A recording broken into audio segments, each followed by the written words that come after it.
നമ്മളിനി അടുത്തതായിട്ട് പഠിക്കാൻ പോണ പുതിയൊരു ടേമാണ്. ആ ടേമാണ് എഫിഷ്യൻസി. എഫിഷ്യൻസി എന്ന് പറഞ്ഞു കഴിഞ്ഞാൽ നമ്മൾ കൊടുത്തിരിക്കുന്ന എ സി, നമുക്കറിയാം റെക്ടിഫയർ എന്തിനാണ് നമ്മൾ യൂസ് ചെയ്യുക, എ സിനെ ഡി സി ആയിട്ട് കൺവേർട്ട് ചെയ്യാൻ വേണ്ടിയിട്ട്. ആ നമ്മൾ കൊടുത്തിരിക്കുന്ന എ സിനെ എത്രത്തോളം ഡി സി ആക്കിയിട്ട് മാറ്റിയിട്ടുണ്ട് എന്നുള്ളതിൻ്റെ ആ ഒരു വാല്യൂവിനെയാണ്, അല്ലെങ്കിൽ ആ ഒരു ക്വാണ്ടിറ്റീനെയാണ് നമ്മൾ എഫിഷ്യൻസി എന്ന് പറയുക. അപ്പോൾ എഫിഷ്യൻസി എന്ന് പറഞ്ഞു കഴിഞ്ഞാൽ നമ്മൾ ഈറ്റ വെച്ചിട്ടാണ് റെപ്രസെൻറ്റ് ചെയ്യുക. ഇതാണ് ഈറ്റ. ഓക്കെ, ഈറ്റ വെച്ചിട്ട് റെപ്രസെൻറ്റ് ചെയ്തു.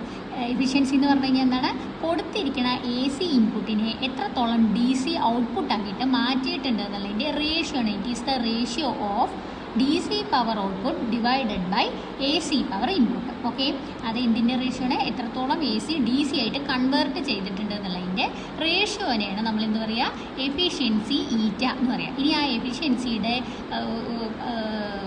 വാല്യൂ നമ്മൾ ഡിറൈവ് ചെയ്യാൻ പോവുകയാണ്.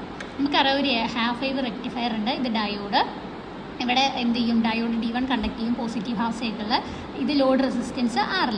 ഇവിടെ എല്ലാ ഇലക്ട്രോണിക് സർക്യൂട്ട് അല്ലെങ്കിൽ എല്ലാ ഇലക്ട്രോണിക് ഡിവൈസുകൾക്കും, ഇപ്പോൾ കപ്പാസിറ്റർ ആയിക്കോട്ടെ ഇൻഡക്ടർ ആയിക്കോട്ടെ, അതിനൊക്കെ അതിൻ്റെ ഉള്ളിൽ തന്നെ ഒരു ചെറിയ റെസിസ്റ്റൻസ് ഉണ്ട്. നമ്മൾ എക്സ്റ്റേണലി കൊടുക്കുന്ന റെസിസ്റ്റൻസിന് പുറമെ നമ്മളിങ്ങനെ യൂസ് ചെയ്യണ ഡിജിറ്റൽ ഡിവൈസുകൾക്ക് അല്ലെങ്കിൽ സർക്യൂട്ടുകൾക്കൊക്കെ എന്തുണ്ട്, ഇലക്ട്രോണിക് ഡിവൈസുകൾക്കൊക്കെ എന്തുണ്ട്, ഒരു ഇൻറ്റേർണൽ റെസിസ്റ്റൻസ് ഉണ്ട്. ഓക്കെ, അപ്പോൾ നമ്മൾ അസ്യൂം ചെയ്യാണ് എഫിഷ്യൻസി ഡിറൈവ് ചെയ്യാൻ വേണ്ടിയിട്ട് നമ്മൾ കൊടുത്തിരിക്കണം. ഇവിടെ നിന്നുള്ള ഈ ട്രാൻസ്ഫോർമറിൽ നിന്ന് വരുന്ന ഒരു എ സി കറണ്ട് ഉണ്ടല്ലോ, അതിൻ്റെ വോൾട്ടേജ് എന്ന് പറയുന്നത് നമ്മൾ സൈനിൻ്റെ ഫംഗ്ഷനായിട്ട് എഴുതി. V = Vm sin ωt എന്ന് പറഞ്ഞിട്ട് എഴുതി. അവിടെ അല്ല ലോഡ് റെസിസ്റ്റൻസ് ആണ് RL, ലോഡ് റെസിസ്റ്റൻസ്. RF എന്ന് പറയുന്നത് നമ്മളുടെ ഈ ഡയോഡിൻ്റെ ഇൻറ്റേർണൽ റെസിസ്റ്റൻസ് ആണ്. ഓക്കെ, ഇനി നമുക്ക് പവറിൻ്റെ ഇക്വേഷൻ അറിയാം. പവർ എന്ന് പറഞ്ഞു കഴിഞ്ഞാൽ നമുക്കിവിടെ എന്താ വേണ്ടത്, D C power output, A C power input. ഈ പവറിൻ്റെ റിലേഷൻ അറിയാം. പവർ എന്ന് പറയുന്നത് I² R ആണ്. അപ്പോൾ ഡി സി പവർ ഔട്ട്പുട്ട് എന്ന് പറയുമ്പോൾ I² DC × RL വരാൻ കാരണം എന്താണ്, ഇവിടെ ഡി സി നമ്മളെപ്പോൾ കൊടുക്കുന്നത്, ഇതിൻ്റെ ഈ ഔട്ട്പുട്ട് നമ്മളെപ്പോൾ കൊടുക്കുക എന്താണ്, ഔട്ട്പുട്ട് നമ്മൾ ഈ ലോഡ് റെസിസ്റ്റൻസിന് അക്രോസ് ആയിട്ടാണ് എടുക്കുന്നത്. അതുകൊണ്ടാണ് ഇവിടെ I² DC × RL വന്നത്. ഇനി എ സി പവറിൻ്റെ കാര്യത്തിൽ വരുമ്പോൾ കുറച്ച് വ്യത്യാസമുണ്ട്. എ സി പവർ ഇൻപുട്ട് എന്ന് പറയുന്നത് I² AC × RF + RL. ഈ RF അതായത് ഈ ഡയോഡ്, എ സി എന്ന് പറയുന്നത് ഏത് കൂടെയൊക്കെ കടന്നു പോകും, ഈ ഡയോഡ് കൂടിയും കടന്നു പോകും. മാത്രമല്ല കുറച്ച് എ സി ലോഡ് കൂടിയും കടന്നു പോകും. അപ്പോൾ നമ്മൾ ഈ രണ്ട് എ സി രണ്ട് റെസിസ്റ്റൻസിനെയും കൺസിഡർ ചെയ്യണം. അപ്പോൾ എന്താണ്, RF + RL. ഓക്കെ, ഈ IAC എന്ന് പറയുന്നതിന് നമ്മൾക്ക് എ സിയുടെ കമ്പണൻ്റ് ആയിട്ടുള്ള കറണ്ടിനെ നമുക്ക് √mean² വാല്യൂ ഓഫ് കറണ്ട് ആയിട്ട് കൺസിഡർ ചെയ്യാൻ പറ്റും. അപ്പോൾ I² AC എന്നുള്ളത് I² RMS ആയിട്ട് എടുത്തു × RF + RL. ഓക്കെ, ഇനി അതിനെ നമ്മൾ ഈ ഈറ്റയുടെ ഇക്വേഷനിക്ക് സബ്സ്റ്റിറ്റ്യൂട്ട് ചെയ്തു. I² DC × RL I² RMS × RF + RL. Okay, ഇനി നമ്മൾ എന്ത് ചെയ്യണം, ഈ I² DC യും I² RMS നമുക്ക് കാണണം. ആദ്യം ഇന്നത്തെ ക്ലാസ്സിൽ നമ്മൾ I² DC ആണ് കാണാൻ പോകുന്നത്. I² DC കാണാൻ വേണ്ടിയിട്ട് നമ്മൾ IDC എടുത്തു. ഓക്കെ, അതിന് സ്ക്വയർ ചെയ്താൽ മതിയല്ലോ. എന്നിട്ട് IDC നമുക്ക് ആദ്യം IDC ആണ് കാണുന്നത്. IDC കാണാൻ വേണ്ടിയിട്ട് നമ്മളൊരു കൊടുത്തിരിക്കുന്ന എ സി ഇൻപുട്ട് കൊടുത്തു. എ സി ഇൻപുട്ട് എന്ന് പറയുമ്പോൾ ഒരു പോസിറ്റീവ് ഹാഫ് സൈക്കിൾ, ഒരു നെഗറ്റീവ് ഹാഫ് സൈക്കിൾ. ഈ മൊത്തം ഫുൾ സൈക്കിൾ നമുക്ക് 0 മുതൽ T വരെയാണ് അതിൻ്റെ ടൈം പീരീഡ് എന്ന് വിചാരിക്കുക. ഓക്കെ, അപ്പോൾ അതിൻ്റെ സെൻറ്റർ പോയിന്റ് എത്രയായിരിക്കും, ആദ്യത്തെ ഹാഫ് സൈക്കിൾ T/2 ആണ്. അപ്പോൾ IDC എന്ന് പറയുന്നത് നമ്മളിവിടെ IACനെ IRMS എടുത്ത പോലെ തന്നെ IDCനെ നമുക്ക് ആവറേജ് വാല്യൂ ഓഫ് കറണ്ട് ആയിട്ട് കൺസിഡർ ചെയ്യാൻ പറ്റും. ഓക്കെ, ഇവിടെ നമ്മൾ IDC കാണാൻ വേണ്ടിയിട്ട് കറണ്ടിൻ്റെ ആവറേജ് വാല്യൂ ആണ് എടുക്കാൻ പോണത്. ഓക്കെ, കറണ്ടിൻ്റെ ആവറേജ് വാല്യൂ എന്ന് പറയുന്നത് എന്താ, ഒരു പോയിന്റിലെ വാല്യൂ ഡിവൈഡഡ് ബൈ ആ മൊത്തമുള്ള വാല്യൂ. ഓക്കെ, ഇവിടെ നമ്മളുടെ I എന്ന് പറയുന്നതാണ് ഒരു പോയിന്റിലുള്ള ഒരു ഇൻസ്റ്റൻറ്റിലുള്ള കറണ്ട് I ആണെന്ന് വിചാരിക്കാം. I. ഓക്കെ, T എന്ന് പറയുന്ന ഒരു ടൈമിൽ I എന്ന് പറയുന്ന ഒരു കറണ്ട് ഏതോ ഒരു പോയിന്റിൽ ഉണ്ടെന്ന് വിചാരിക്കാം. അപ്പോൾ ആ Iനെ മൊത്തത്തിൽ അതിൻ്റെ ആവറേജ്, ഈ മൊത്തം ആവറേജ് കറണ്ട് കാണാൻ വേണ്ടിയിട്ട് ഈ instantaneous current divided by total time period കണ്ടാൽ മതി. ഓക്കെ, അതായത് I of t by total time period. ഈ I of t എന്ന് പറയുന്നത് നമ്മൾ എന്തായിട്ടാണ് എടുക്കുന്നത്, അതിന് ഇൻ്റഗ്രൽ ഫോം ആയിട്ടാണ് എടുക്കുന്നത്. ഓക്കെ, ഇൻ്റഗ്രൽ ഫോമിൽ നമുക്ക് ഏതോട്ട് ഇതുവരെ 0 മുതൽ T/2 വരെ നമ്മൾ ഈ ഇൻസ്റ്റൻറ്റേനിയസ് കറണ്ടിനെ എന്ത് ചെയ്തു, ഇൻ്റഗ്രേറ്റ് ചെയ്തു. 0 മുതൽ T/2 വരെ I dt by total time period T. ഇനി നമുക്കറിയാം വി എന്ന് പറയുന്നത് ഓംസ് ലോ വെച്ചിട്ട് വി = IR ആണ്. അപ്പോൾ ഇത് ഐ എന്ത് കിട്ടും? V/R ആയിട്ട് എഴുതി. വി എന്ന് പറയുന്നത് നമ്മൾ എന്ത് കൊടുത്തിട്ടുണ്ടടാ? വി എന്ന് പറയുന്നത് VM sin ωt ആണ്. ആ VM sin ωt divided by നമ്മളുടെ ഇവിടെ എന്തുകൊണ്ടാണ് ഈ റെസിസ്റ്റൻസ് RF+RL ആയിട്ട് വന്നത്? IDCയിൽ മാത്രമാണ് നമ്മൾ IDC ഇത് കൂടെ പോകുള്ളൂ പറഞ്ഞത്. ടോട്ടലായിട്ട് അവിടെ മൊത്തത്തിലുള്ള റെസിസ്റ്റൻസ് എത്രയാണ്?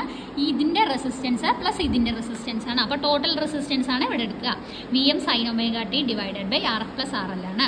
ഇനി എന്ത് ചെയ്തു? I ആവറേജ് അല്ലെങ്കിൽ IDC അല്ലെങ്കിൽ I ആവറേജ് കാണാൻ വേണ്ടിയിട്ട് ഈ 1/t ഉണ്ടല്ലോ, ഈ ഡിവൈഡഡ് ബൈ ടി അതിനെ പുറത്തേക്ക് എടുത്തു.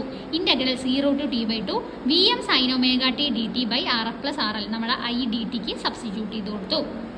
അതിന് നമുക്കറിയാം VM-ഉം RF-ഉം RL-ഉം ഒക്കെ എന്താണ്? കോൺസ്റ്റൻ്റ് ആണ്. അതിനെ പുറത്തേക്ക് എടുത്തു. അപ്പോൾ എന്തായി?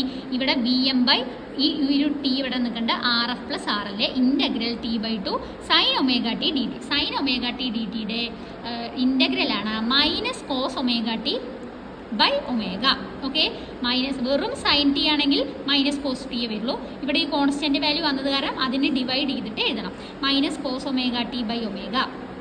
ബാക്കിയൊക്കെ ഈ കോൺസ്റ്റൻറ്റ്. ഇനി എന്ത് ചെയ്തു? ഈ മൈനസിനെ ഇങ്ങോട്ട് കൊടുത്തു. -VM/t ഇൻറ്റു RF+RL ഇൻറ്റു ഈ ഒമേഗ ഉണ്ടല്ലോ, അത് കോൺസ്റ്റൻ്റ് ആണെന്ന് അറിയാം. അതിനെ പുറത്തേക്ക് എടുത്തു. ഇനി എന്ത് ചെയ്തു? നമ്മൾ ഇൻ്റഗ്രലിൻ്റെ ലിമിറ്റ് അപ്ലൈ ചെയ്തു. cos ωt ആ ടിക്ക് പകരം നമ്മൾ എന്ത് ചെയ്തു? ലിമിറ്റ് അപ്ലൈ ചെയ്യുക. t/2 0 അപ്ലൈ ചെയ്തു. t/2 minus cos omega into tick പകരം എന്ത് കൊടുത്തു? 0 കൊടുത്തു. ഓക്കെ, cos 0 എന്ന് പറയുന്നത് 1 ആണെന്ന് നമുക്കറിയാം. ഓക്കെ, സെയിം സംഭവം തേരി cos 0 എന്ന് പറയുന്നത് 1 ആണ്. അതേപോലെ നമുക്ക് ഒമേഗയ്ക്ക് നമ്മളിവിടെ എന്താ ഈ ഒരു ഒമേഗ കണ്ടോ? ഈ ഒരു ഒമേഗയ്ക്ക് പകരം നമ്മൾ 2π/t എന്ന് നമ്മൾ അസ്യൂം ചെയ്യാൻ പോകണം. ഓക്കെ, 2π/t എന്ന്. അപ്പോൾ എന്തായി? IDC അല്ലെങ്കിൽ I average -VM into RF+RL. ഇവിടെ ഒരു ഒമേഗ വരുന്നുണ്ടോ? അതിന് ഇവിടെ 2π/t എന്ന് സബ്സ്റ്റിറ്റ്യൂട്ട് ചെയ്തു. അപ്പോൾ എന്ത് പോയി? ഈ ഒരു ടീം പോയി, ഈ ഒരു ടീം പോയി. അവിടെ 2π മാത്രമായിട്ട് വന്നു. ഇനി കോസ് ഇൻറ്റു ഒമേഗയ്ക്ക് വരാൻ 2π/t ഇൻറ്റു t/2 ഈ ഒരു t/2. അപ്പോൾ എന്ത് പോയി? ഈ ഒരു 2 പോയി, ഈ ഒരു 2 പോയി, ഈ ഒരു t പോയി, ഈ ഒരു t പോയി. അപ്പോൾ എന്താ? cos π എന്ന് മാത്രം വന്നു. -1. cos π എന്ന് പറയുന്നത് -1 ആണ്. അപ്പം നമുക്ക് എന്ത് എഴുതി? ഈ സംഭവം ഇടയ്ക്ക് തിരിച്ചെടുത്ത് എഴുതി cos π -1. cos π -1 എന്ന് പറഞ്ഞു കഴിഞ്ഞാൽ -1 അത് എത്രയാണ്? -2 ആണ്. ഓക്കെ, -1 അതെന്ന് പറയുന്നത് -2 ആണ്. -2 എന്ന് പറയുന്നത് which is equal to -2. Okay, ഈ -2 ഇവിടെ വന്നു. ആ -2ന് എന്തായി? ഇവിടെ ഉള്ള ഈ ഒരു മൈനസും ഇവിടുത്തെ ഈ മൈനസും കൂടി +2 ആയി. 2VM divided by RF+RL into 2π എടുത്ത് എഴുതി. ഈ 2ഉം പോയില്ലേ? ഈ 2ഉം പോയി. അപ്പോൾ അതെന്തായി? VM/RF+RL into π. നമുക്കറിയാം V/RF+RL എന്ന് പറയുന്നത് നമ്മളിവിടെ ഉണ്ടാക്കിയിട്ട് എഴുതിയിട്ടുണ്ട്. കണ്ടോ? ഈ V = IR, ഈ V = IR അതിനെയല്ലേ നമ്മളിങ്ങനെ മാറ്റി എഴുതിയത്. അപ്പോൾ നമുക്ക് എങ്ങനെ എഴുതാം? ഓക്കെ, ഇത് V/Rൻ്റെ ഫോമിലല്ലേ കിടക്കുന്നത്? V/Rൻ്റെ ഫോം. V/R എന്ന് പറഞ്ഞു കഴിഞ്ഞാൽ നമുക്കറിയാം I ആണ്. അപ്പോൾ ഇവിടെ VM ഉള്ളത് കാരണം IM. ഓക്കെ, അപ്പോൾ നമുക്ക് എങ്ങനെ എഴുതാം? IDC = ഇതിനെ മൊത്തത്തിൽ IM ആയിട്ട് എടുത്തു ബൈ π. ഓക്കെ, അപ്പോൾ I²DC എന്തായി? IM/π². നമുക്ക് DC പവർ ഔട്ട്പുട്ട് ആയിരുന്നു വേണ്ടത്. DC പവർ ഔട്ട്പുട്ട് പറയുന്നത് I²DC ഇൻറ്റു RL ആയിരുന്നു. ഈ IM/π² ഇൻറ്റു RL. അപ്പോൾ നമുക്ക് DC പവർ ഔട്ട്പുട്ട് ഇവിടെ കിട്ടിയിട്ടുണ്ട്. ഇനി നമുക്ക് എന്താ വേണ്ടത്? AC പവർ ഇൻപുട്ടാണ് കിട്ടേണ്ടത് അല്ലേ? AC power input. IRMS AC power ഇൻപുട്ടായിട്ട് ഈ IRMSൻ്റെ വാല്യൂ ആണ് ഈ നമുക്ക് കാണാനുള്ളത്.